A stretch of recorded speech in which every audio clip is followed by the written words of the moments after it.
자리에 앉으셔서 함께 말씀 보겠습니다. 같이 사도행전 1장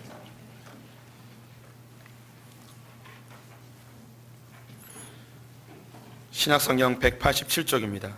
신약성경 187쪽 사도행전 1장 6절부터 11절의 말씀 우리 한 절씩 교독하도록 하겠습니다. 사도행전 1장 6절에서 11절 교독합니다.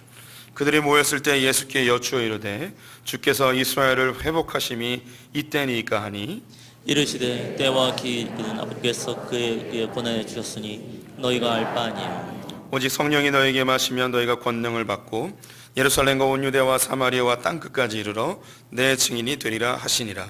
이 말씀을 마치시고 그들이 보는데 올려져 가시니 구름이 그를 가리어 보이지 않게 하더라. 올라가실 때에 제자들이 자세히 하늘을 쳐다보고 있는데 흰옷 입은 두 사람이 그들 곁에 서서 이르되 갈릴리 사람들아 어찌하여 서서 하늘을 쳐다보느냐. 너희 가운데서 하늘로 올려지신 이 예수는 하늘로 가심을 본 그대로 오시리라 하였느니라. 아멘. 오늘도 주님의 보좌 앞으로 나오신 성도님들에게 하나님의 은혜와 평강이 함께 하시기를 축원드립니다. 옆 사람에게 반갑게 인사하겠습니다. 하나님 당신 편이십니다. 감사합니다. 하나님이 세상을 이처럼 사랑하사라는 제목 가지고 오늘 8번째 시간 진행해 보도록 하겠습니다. 다음 주가 마지막이에요. 세계사 시간 같기도 하고 빨리 끝나길 바라시는데 다음 주까지 견뎌 주십시오. 하나님 세상을 너무너무 사랑하십니다. 왜냐하면 하나님이 세상을 창조하셨기 때문이죠. 근데 안타깝게도 이 세상 사람들은 하나님의 사랑을 경험하지 못합니다. 죄를 지었기 때문입니다. 그래서 하나님께서는 이 인류 가운데 하나님의 사랑을 증거하기 위하여, 알려주기 위하여 특별한 사람들을 택하십니다. 노아, 아브라함, 이삭, 야곱 등의 그 대표적인 인물들이고요. 인류가 번성하며 이스라엘 민족을 통하여 하나님의 사랑을 증거하기 원하셨습니다. 하지만 그들은 그릇된 선민사상으로 하나님께서 자신들만 사랑한다고 생각하여 이 복음의 통로, 사랑의 통로 역할을 감당하지 못했습니다. 하나님은 예수 그리스도를 이 땅에 보내시고 예수를 믿는 자들로 교회로 삼으시고 교회를 통해서 이 사명을 새롭게 감당하길 원하셨습니다. 하지만 초대교회는 예루살렘을 떠나지 않으려 하여 강권적인 방법으로 핍박과 멸망으로 이 복음을 흩으시기 시작하셨죠. 예루살렘에서 시작되어진 복음은 로마로 가게 되었고 로마는 삽시간에 기독교화 되었습니다.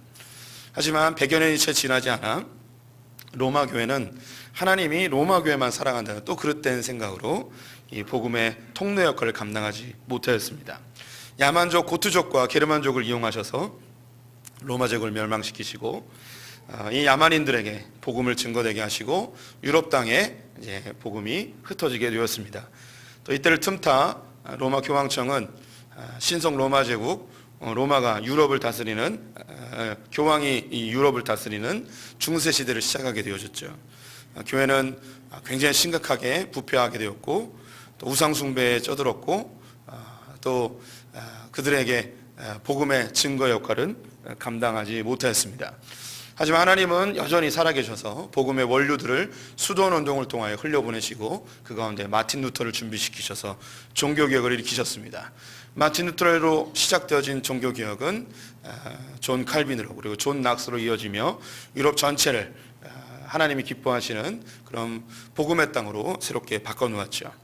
하지만 이렇게 좀 잘 진행됐으면 좋았을 텐데 유럽은 또 100여 년이 채 지나지 아니하여서 급격히 몰락하게 되어집니다.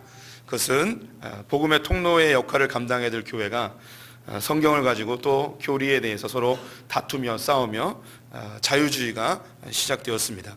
그 가운데 영국에서 한 멋진 젊은이 요한 웨슬레를 통하여 영국의 부흥운동이 일어나게 되었습니다. 그리고 영국 식민지였던 미국에서는 조나단 에드워드를 통하여 이 복음의 운동이 새롭게 일어나죠. 영국과 미국을 오고 가며 조지 위필드라는 사람이 또 이 부흥의 운동을 또 더 강력하게 추진하게 되어지죠. 유럽 교회에 나타났던 이 그 신학의 흐름을 자유주의라고 합니다. 그 반대에 일어나는 것이 이제 복음주의인데요. 원래 뭐 자유주의 교회, 복음주의 교회 뭐 이런 교회는 원래 없었습니다. 그냥 다 같은 이제 복음적인 교회였죠. 그런데 성경을 인본주의적으로 해석하는 자유주의가 시작되므로 성경을 하나님의 말씀으로 믿는 이 복음주의가 이 명칭이 새롭게 시작된 것이죠. 이 흐름이 이제 한국 교회까지 오게 되었습니다. 오늘은 이제 이 영국의 부흥운동을 조금 더 살펴보려고 합니다. 그리고 다음 주에는 미국의 부흥운동을 좀 살펴보고요. 이 복음이 영국에서 한 줄기 들어오고 그리고 미국에서 한 줄기 들어와서 결국 이 복음이 어디에서 만나냐면 대한민국에서 만나요. 예, 뭐 전기가 오지 않습니까? 다시 알려드릴게요. 영국에서 일어난 이 부흥운동의 끝이 어디로 오냐면 대한민국으로 오고요. 미국의 부흥운동의 끝이 어디로 오냐면 대한민국으로 가요. 그래서 이 대한민국을 그래서 뭐 특별한 나라라고 이렇게 하는 게 아니고 특별한 나라라는 생각을 갖되 로마와 같이 그렇게 하면 안 되는 거고 우리가 특별히 선택받고 하나님께 부름받은 민족이니 우리는 뭐 해야겠습니까? 복음 증거해야 되는 거죠. 복음주의는 지난주에 두 가지로 요약이 된다고 말씀드렸어요. 입으로는 복음을 증거하고 삶으로는 그리스도의 사랑을 실천하는 것. 우리 흔한 이야기로 한 손에는 복음을 한 손에는 떡을 이 이야기 있죠. 그래서 이게 복음의 이제 핵심입니다. 그러면 영국 이야기를 좀 해볼게요. 요한 웨슬레이에 의해서 영국의 이제 신앙 부흥 운동이 막 일어났습니다. 그러면 다른 이전의 역사들처럼 영국도 부흥 운동이 확 일어난 다음에 또 타락해서 몰락했을까? 그렇진 않았어요. 이 부흥 운동의 꽃이 활짝 열리면서 한 멋진 또 젊은이를 통해서 이 영국에만 제한되었던 이 복음이 열방으로 세계로 흩어지는 또 놀라운 역사가 일어납니다. 그 주역이 누구냐? 윌리엄 캐리라는 사람입니다. 바로 이 사람인데요. 침례교 목사이고 선교사였습니다. 그리고 현대 선교의 아버지라고 불려지고요. 개신교 역사상 최초의 해외 선교 단체인 침례 선교회를 설립하게 됩니다. 인도에서 선교 사역을 하고 그곳에서 마지막을 마치게 되어지는데요. 힌두어 성경을 번역한 자이고 더불어 그리스도의 사랑의 실천으로 사회 개혁 운동을 하였던 사람입니다. 현대 선교의 아버지라는 이 명칭을 좀 미리 설명하고 그의 삶을 살펴보겠습니다. 이전에 선교도 있었습니다. 그 카톨릭의 선교도 있었고 또 영국과 스페인, 뭐 프랑스 이런 데서도 선교가 있었습니다. 근데 그 전의 선교는 제국주의식 선교예요. 그냥 나라를 식민지화 삼은 다음에 그 사람들의 문화나 그들의 전통을 전혀 인정하지 않고 그들은 야만인이라고 생각하며 그들을 개화시킨다는 목적으로 그들의 문화를 다 없애버리고 서양식 문화를 그들이 강조하고요. 그리고 그들이 믿고 있는 종교들을 다 강제적으로 없애고 기독교화 시키려는 움직임이 있었습니다. 예, 그래서 총칼을 앞에 두고 교회 다니라고 하는 거죠. 이런 것을 이제 선교라고 하기가 좀 어렵겠죠. 그들이 겉으로는 교회를 다닐지라도 식민지가 끝난 다음에 그들은 다시 다 교회에서 흩어져 버렸습니다. 왜냐하면 그들은 인격적으로 주님을 만난 것이 아니라 그냥 형식적으로 또 외압에 의해서 교회를 다닌 것 뿐이겠죠. 이것은 선교라기보다는 폭력에 가까운 행위들이었습니다. 그런데 이 윌리엄 캐리를 통하여서 그런 강제적인 그런 선교가 아니고 자발적으로 스스로 그리스도의 복음이 좋아서 하나님이 좋아서 교회에 나올 수 있는 이런 새로운 선교의 모델이 제시가 됩니다. 그래서 현대 선교의 아버지라고 불리는 거죠. 그러면 이 윌리엄 캐리에 대한 이야기를 해볼게요. 일단 윌리엄 캐리는 요한 웨슬레이의 영향을 받았습니다. 요한 웨슬레이의 부흥 운동에 영향을 받은 그 젊은 청소년 시절을 보냈던 사람이죠. 1761년에 영국에 있는 작은 마을에서 태어났고요. 집은 굉장히 가난했습니다. 그래서 초등학교밖에 나오지 못했고 구두 수선공으로 이제 직업을 선택을 합니다. 이 당시에 구두 수선공은 그렇게 굉장히 낮은 천한 직업이 아니었고요. 요즘은 자동차가 많지만 이 당시에는 대부분 걸어 다녔잖아요. 그래서 신발을 수선할 일이 많았고 신발을 만들 일이 많았습니다. 요즘으로 이야기하면 자동차 정비소 정도라고 이야기하면 될까요? 뭐 이런 구두 수선공이었습니다. 이제 요한 웨슬레이의 부흥의 운동의 영향으로 예수를 알았지만 조금 더 예수를 깊이 알고자 하는 마음으로 구두 수선공을 하면서 근처에 있는 기도 모임에 참석하게 됐습니다. 그래서 이 기도 모임에서 하나님을 좀 더 알아가고 예수님을 인격적으로 만나고 성령의 체험을 하면서 자기가 그 지금까지 살았던 삶들을 회개하고 이제 거듭난 삶을 시작하게 됩니다. 이 윌리엄 캐리가 기도 모임을 통해서 예수님을 인격적으로 만났다고 말씀드렸잖아요. 그래서 평생 이 윌리엄 캐리는 이 기도 모임, 중보기도 모임을 굉장히 강조했던 사람이었습니다. 그러니까 인도에서 선교하는 내내 자기를 파송했던 선교단체에서는 한 달에 한 번씩 윌리엄 캐리만을 위한 그런 기도 모임을 했다고도 합니다. 이렇게 예수님을 인격적으로 영접한 다음에 내가 성경 공부를 좀 집중적으로 해봐야겠다 싶어서 성경 공부를 히브리어도 공부하고 헬라어도 공부하고, 당시 신학이 가장 발달했던 곳이 이제 네덜란드였는데 네덜란드 언어도 배우고, 존 칼빈이 프랑스 사람이었기 때문에 기독교 강우나 그의 책들이 프랑스 말이었어요. 그래서 불어도 배우고, 그래서 이 윌리엄 캐리가 교육을 많이 받지 못했지만 굉장히 언어적 능력이 탁월했던 사람이었습니다. 그렇게 그 성경 공부를 열심히 하면서 성도들을 가르치는 거예요. 침례교 회중 정치는 목회자가 아니어도 일반 성도들 중에서, 평신도 중에 이렇게 가르치는 은사가 있는 사람을 세워서 사역을 시켰습니다. 그래서 성경 교사로서 성도들을 가르친 일을 했습니다. 근데 직업은 구두수성공인데 쉬는 시간마다 맨날 성경 공부하고 복음 전하고 교회 가서 사역하고 막 그러니까 한 번은 옆에 있던 다른 구두수성공들이 이런 질문을 했습니다. 아니 이거 돈도 안 되는 거 왜 그렇게 열심히 하냐고 질문하자 윌리엄 캐리가 뭐라 대답했냐면, 나의 본업은 복음을 증거하는 것과 성경을 가르치는 것입니다. 이 본업을 위하여서 내가 구두수성공을 하고 있는 것입니다. 그러니까 이 구두수성공이 자비량 선교와 비슷한 거죠. 텐트 메이커라고 하죠. 자, 이게 복음을 증거하는데 전적으로 헌신하고 싶지만 생계가 있기 때문에 이 구두수성공으로 재정을 확보하고 그것을 가지고 복음 전하는 일에 활동한다는 것이죠. 이 정도 되면 뭐 거의 목사급이죠. 결국 윌리엄 캐리는 23살에 목사 안수를 받고 이제 목회의 일선에 투입이 됩니다. 작은 지역에 있는 지역 교회를 섬기면서 목회를 하고 있었는데, 그 당시에 영국 요한 웨슬레나 조지 필드나 영국 전체에 선교에 대한 혹은 열방에 대한 땅끝에 대한 이런 개념 자체가 없었습니다. 그래서 오늘 읽었던 본문에 땅끝까지 이르러 내 증인이다라, 이 정도의 말씀은 초대교회 사도들에게 주신 말씀이지 교회에게 주신 말씀이라고 전혀 생각을 하지 못했습니다. 해외에 나가서 복음을 전한다 이런 건 꿈에도 생각해보지 못했던 것이죠. 그래서 국내 선교, 국내 복음 전도, 그리고 목회만 열심히 하던 이 윌리엄 캐리에게 삶을 전환시키는 아주 중요한 책 한 권을 만납니다. 되게 유명한 그런 신앙서적이 아니었고요. 그 당시에 많은 사람들이 읽었던 그런 모험에 대한 책이었어요. 그 책의 제목은 쿡 선장의 여행기라는 책입니다. 제임스 쿡이라는 영국의 아주 위대한 탐험가가 있는데요. 호주나 뉴질랜드 그 외에 사람들이 잘 알지 못하는 대륙들을 돌아다니면서 그가 그 경험했던 여행을 기록한 책입니다. 그런데 이 책 중에서 한 부분이 이 윌리엄 캐리의 마음을 굉장히 요동치게 했어요. 화면에 나와 있는 것처럼 이 책의 한 부분이 이렇게 쓰여 있었습니다. 아무도 그들에게 기독교를 전해주려고 하지 않습니다. 거기에는 명예도 유익도 뒤따르지 않기 때문이지요. 이 당시 영국은 많은 나라를 식민지화한 상태입니다. 그래서 그 식민지에 있는 그 땅들에 복음을 전하기 위해 간 사람이 없다는 거예요. 그래서 이 이야기가 이제 비판적인 거죠.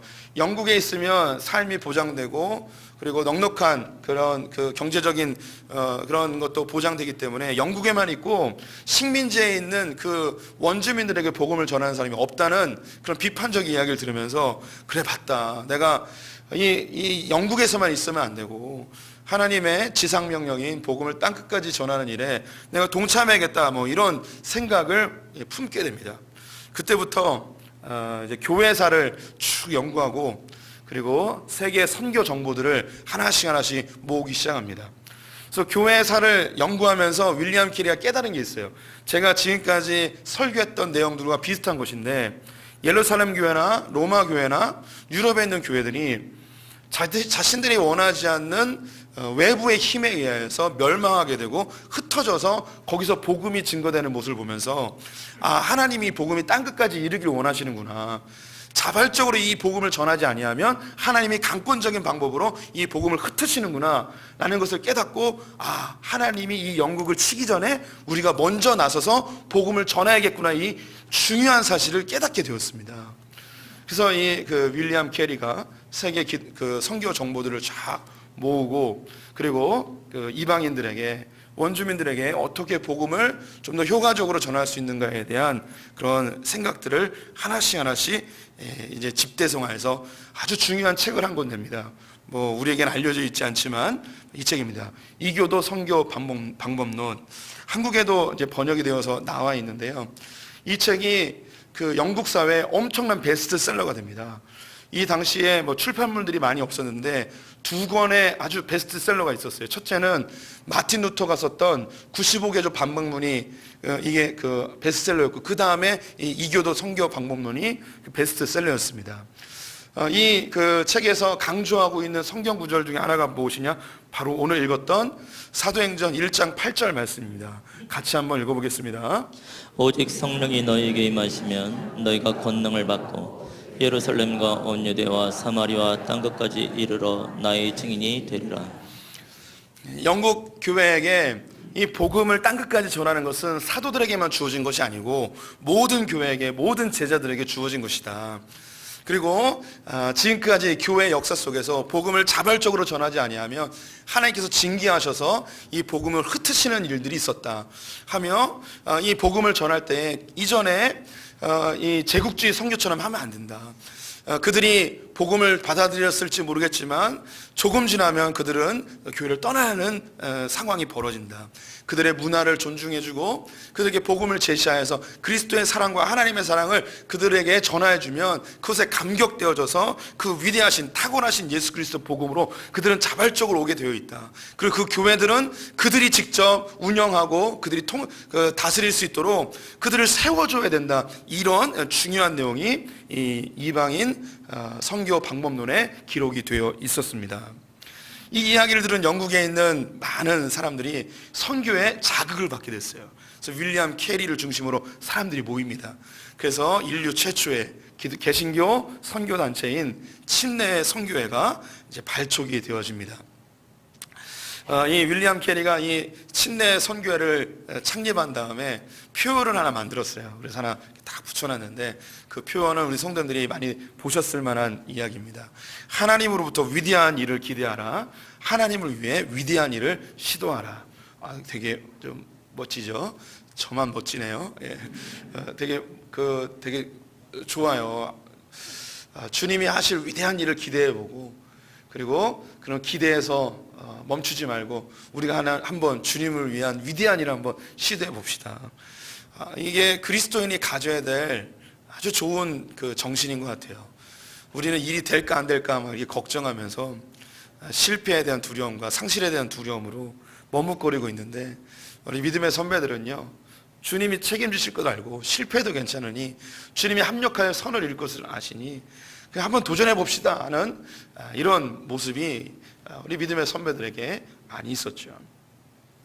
그래서 이제 드디어 윌리엄 캐리가 32살에 인도 선교사로 떠나게 됩니다. 그 당시에 인도는 동인도 회사라는 큰 대기업이 장악을 하고 있었습니다. 그래서 자원과 노동력을 심각하게 착취하며 영국이 이제 부유하게 되어졌는데요. 비자 발급도 이 동인도 회사에서 주관을 하고 있었어요. 그래서 이 복음적인 목회자들이 이 인도 땅에 오는 걸 굉장히 싫어했습니다. 왜냐하면 그들이 그릇된 방법으로 이 인도를 지배하고 있었기 때문에 비판적인 이야기를 계속 하는 거예요. 그래서 비자를 안 내줘요.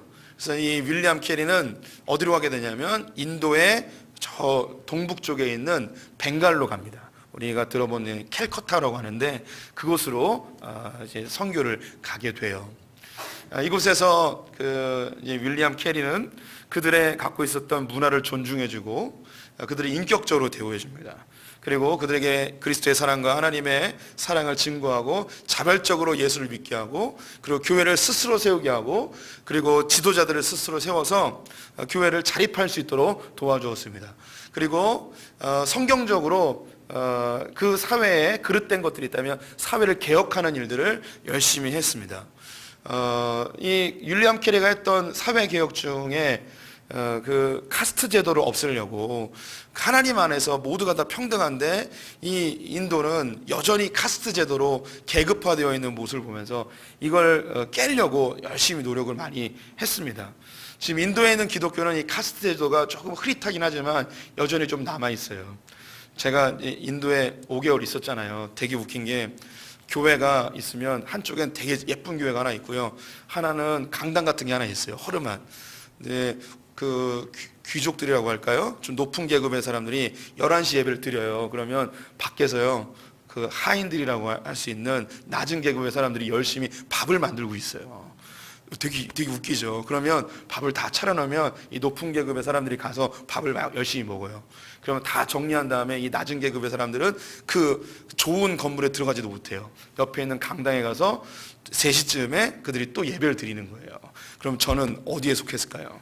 저는 귀족에 속해 있었죠. 이런 모습을 보면서 이게 아직도 이 인도의 이 카스트 제도가 기독교 사회에서도 이게 잘 이게 해결이 안 되는구나 뭐 이런 생각을 했습니다. 그리고 또 한 가지 윌리엄 캐리는 그 벵갈 지역에 있었던 아주 악습 하나를 없애는데요. 사티 풍습이라는 것을 없앴습니다. 사진을 보여드리면 이 그림인데요. 그때 사티 풍습을 그림으로 그려놓은 거예요. 불이 있고 그 안에 뭐 그 사람이 좀 있잖아요. 이 당시에 그 재앙을 없애는 방법으로요, 어린아이를 불에 태워 죽이는 인신제사라는 방법이 있었고요. 또 과부들은 그 마을의 이 분위기를 해한다고 해서 과부들을 멸시하고 저렇게 또 불에 태워 죽이는 그런 풍습이 있었습니다. 그래서 저 그림이 아이와 엄마가 함께 불에 타 죽는 그런 그림인데요. 이게 성경적으로 전혀 맞지 않잖아요. 그래서 이런 악습들을 없애는 일에 이 윌리엄 캐리가 열심히 애를 썼습니다. 그리고 언어적 능력이 굉장히 탁월했기 때문에 벵갈어를 습득하고 최초의 벵갈어 성경을 번역을 합니다. 힌두교 사람들이 쓰는 언어가 산스크리트 언어인데요. 굉장히 어려운 언어라고 합니다. 그런데 이 윌리엄 캐리는 이 언어도 습득해서 최초의 산스크리트 힌두어 성경을 번역을 하기도 합니다. 그리고 인도를 보면 언어가 굉장히 많아요. 그래서 목표가 44개의 언어로 성경을 번역하는 게 목적이었어요.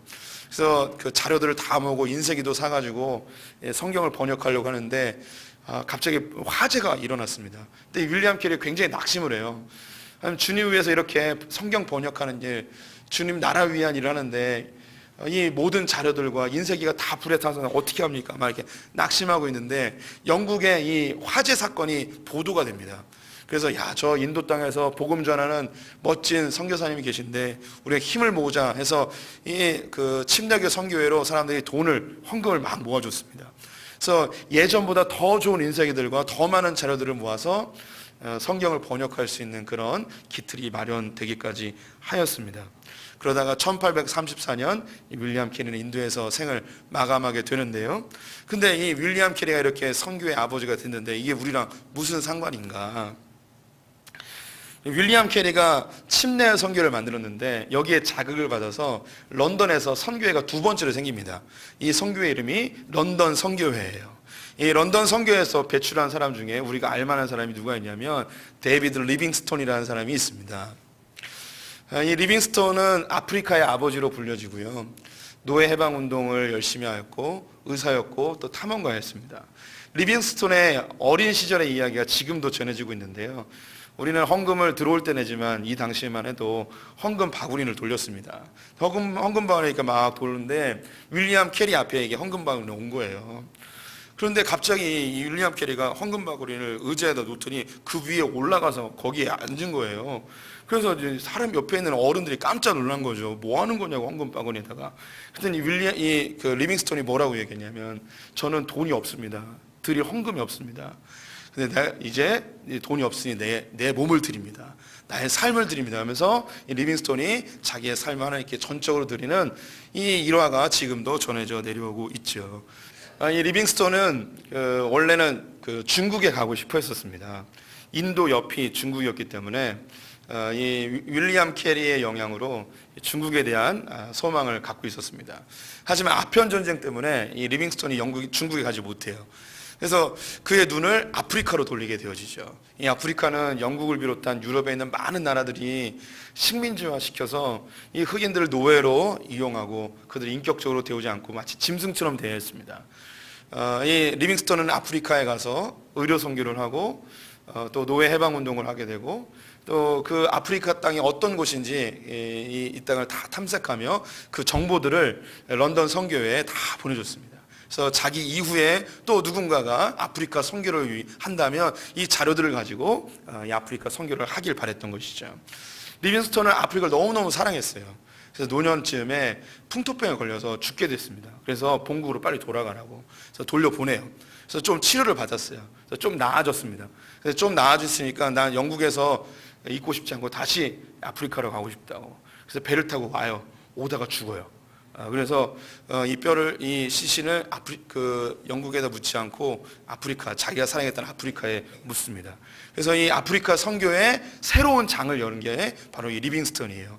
리빙스턴에게 영향을 준 게 바로 이 윌리엄 캐리였죠. 윌리엄 캐리의 선교 방법, 현대적 선교를 리빙스턴이 따라한 것입니다.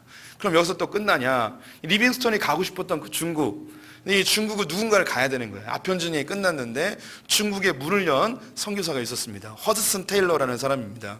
이런 분들의 이름은 좀 외워두는 게 좋죠. 중국 선교의 아버지였고요. 또 이 영국의 침례 선교회, 런던 선교회가 생기고 그 다음에 또 중국 내지 선교회가 생기게 되었습니다. 이 허드슨 테일러가 만들었는데요. 영국에서 640명의 선교사들을 중국으로 다 끌고 왔습니다.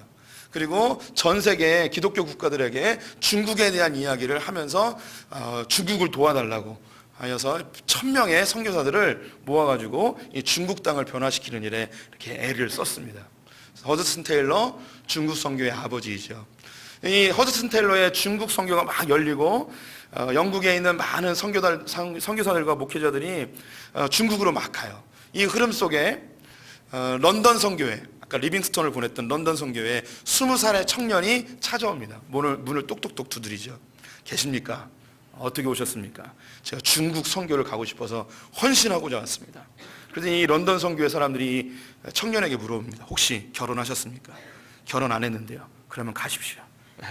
가라는 게 집에 가라는 거예요. 결혼 안 했으면 선교사로 못 간다는 거죠. 그래서 이 젊은이가 화가 났어요. 아니, 선교하는 마음이 중요하지 왜 결혼이 뭐가 중요하냐.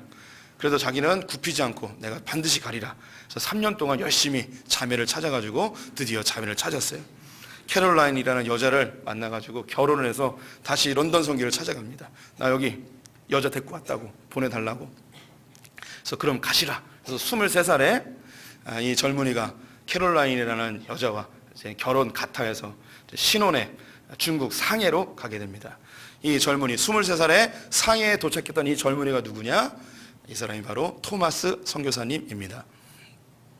우리가 알고 있는 그 토마스 선교사님이에요. 그래서 이 토마스 선교사님이 3년 동안 기다려서 온 중국이잖아요. 얼마나 열정이 있었겠습니까? 또 언어적 능력이 탁월해가지고 한 6개월 만에 중국어를 능수능란하게 할 수 있는 그런 탁월한 선교사가 됐습니다.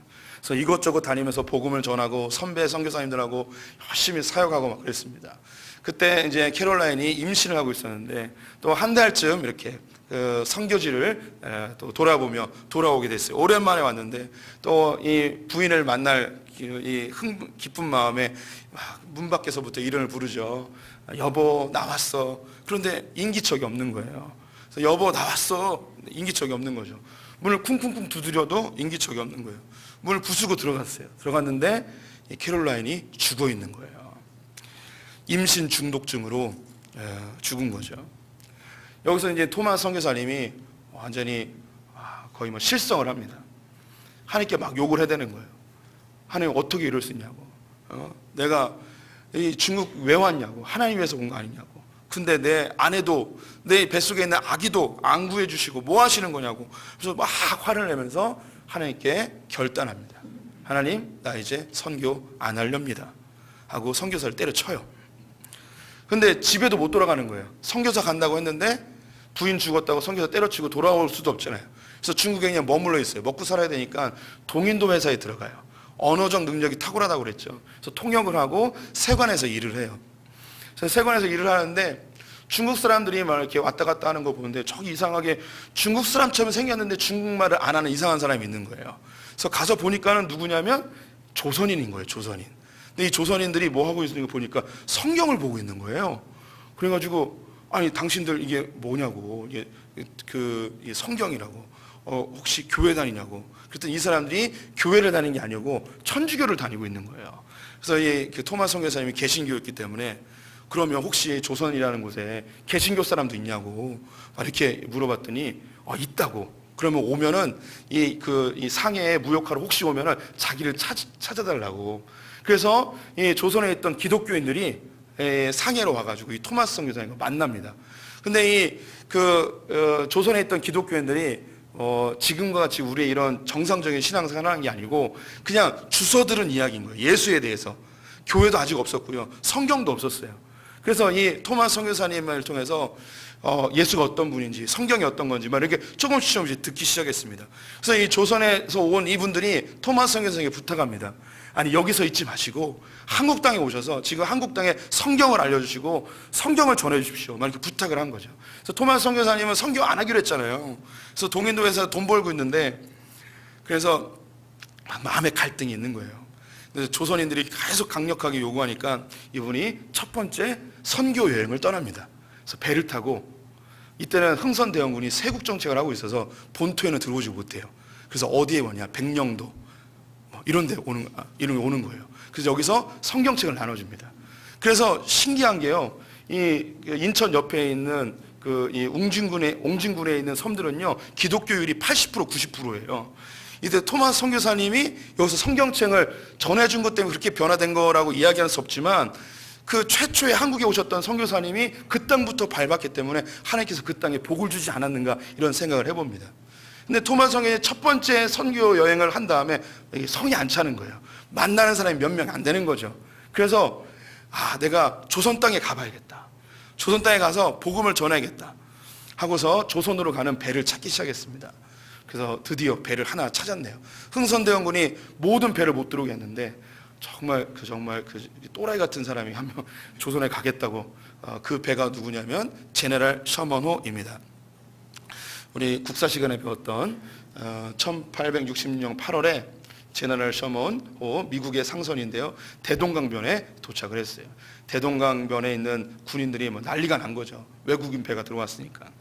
그래서 토마스 선교사님이 여기 배를 탔어요. 그래서 성경책을 바리바리 싸가지고 포위가 되고 이게 공격을 당하고 불화살을 맞고, 그래서 이 성경책을 불에 타기 전에 다 대동강변에다 막 뿌리는 사건들 들어보셨어요. 성회됩니다. 여기는 선원들이 다 끄집어내고 토마스 선교사님도 이 배에서 끄집어내서 대동강변에 다 무릎 꿇려 앉히게 되어졌죠. 이때 이제 평양의 군인들이 이 서양에 있는 상선에 있는 선원들을 다 죽일 때 이 토마스 선교사님도 그때 이제 순교를 당하게 됩니다. 그래서 우리 조선에 온 최초의 선교사님이고 또 최초의 순교자가 바로 이 토마스 선교사님이시죠. 그럼 이렇게 죽음으로 끝났는가? 그렇지는 않습니다. 이 토마스 선교사님이 대동강변에 무릎 꿇고 참수를 하려고 하는데 이 평양의 이 군사가 칼을 들어 이 사람을 베려고 하였습니다. 그런데 이 토마스 선교사는 마지막으로 자기 품에 있었던 이 성경책을 이 사람 앞에 던지며 예수 믿으라고 한 거예요. 그래서 무슨 개똥 같은 소리 하냐면 목을 확 베버렸습니다. 근데 목을 베었던 이 군인이 시간이 쭉 지났는데 이 토마스 선교사님의 얼굴이 떠나질 않는 거예요. 잠만 자면 그분의 얼굴이 자꾸 생각나고 예수 믿으라는 이야기 맞고, 그리고 이분은 착한 사람 같은데 죽였다는 그 죄책감이 막 밀려오고, 그래서 자기에게 던졌던 그 성경책이 도대체 무슨 책이길래 한번 읽어보고 싶은 마음이 있는 거예요. 그래서 이 토마스 선교사님을 죽인 다음에 25년쯤 지나가지고 여기서 벗어나지 못하고 계속 악몽에 시달리니까 그 성경책을 구했습니다.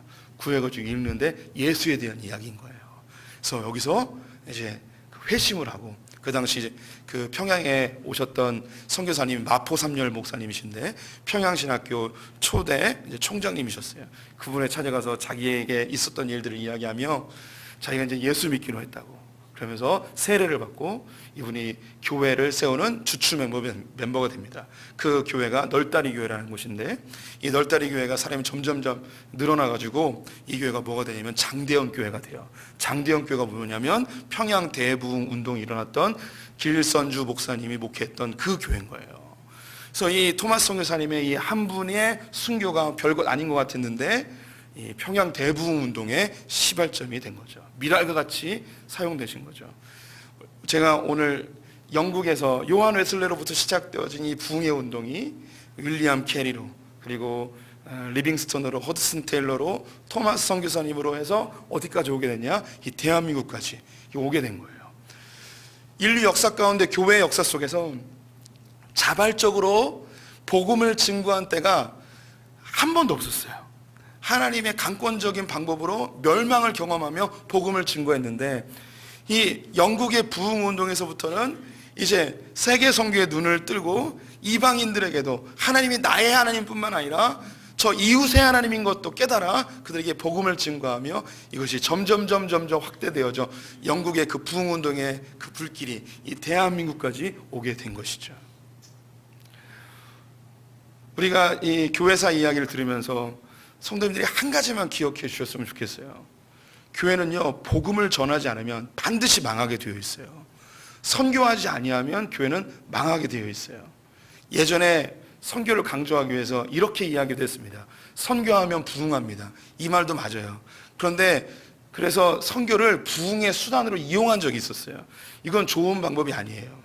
제일 쉽게는 단기 선교 가면 애들이 바뀌어서 오더라, 이렇게 생각하면 큰 오산인 거예요. 바뀔 걸 기대하고 선교하면 안 되고, 부흥을 기대하고 선교하면 안 되고, 오히려 반대로 선교 안 하면 망해요. 전도 안 하면 망하고요, 복음 증거 안 하면 망해요. 이런 바울이 갖고 있었던 복음의 빚진 자의 마음을 가져야만 되는 거죠. 우리 소풍교회 하나님께서 핏값으로 사신 교회입니다. 언제까지 존속될지 모르겠어요.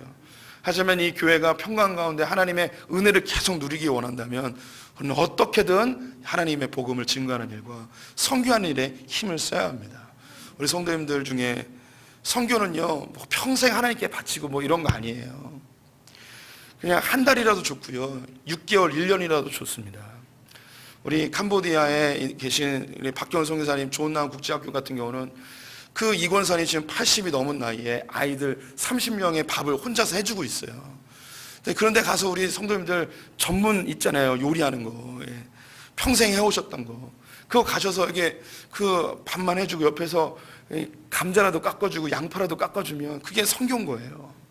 또 우리 가운데 공부 좀 잘하시는 분들 있으면 거기 가서 아이들에게 수학, 과학 가르쳐주고, 뭐 나는 이런 거 못한다 그럼 국어라도 가르쳐주면서, 아니면 그들에게 체육이라도 가르치면서 같이 함께 있어주는 것, 이게 이런 게 참 너무나 소중하고 가치 있는 일입니다.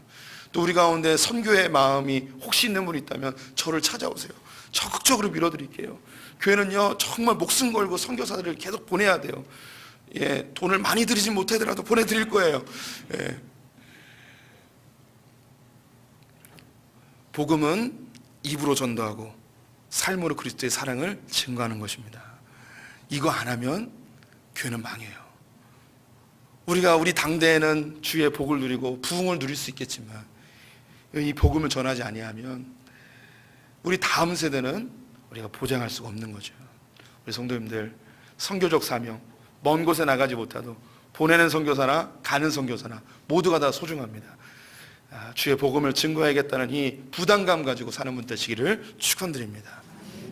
기도하겠습니다. 하나님, 영국에서 시작된 이 부흥운동이 돌고 돌아 이 대한민국까지 오게 된 참으로 놀라운 역사적 사실을 보게 됩니다. 하나님, 믿음의 선배들이 피값으로 준 이 복음의 사역들, 나만 잘 먹고 잘 사는 것에서 그치지 아니하고 복음의 빚진 자의 심정 가지고 열방을 향하여 흩어지는 자들 되게 하여 주시옵소서.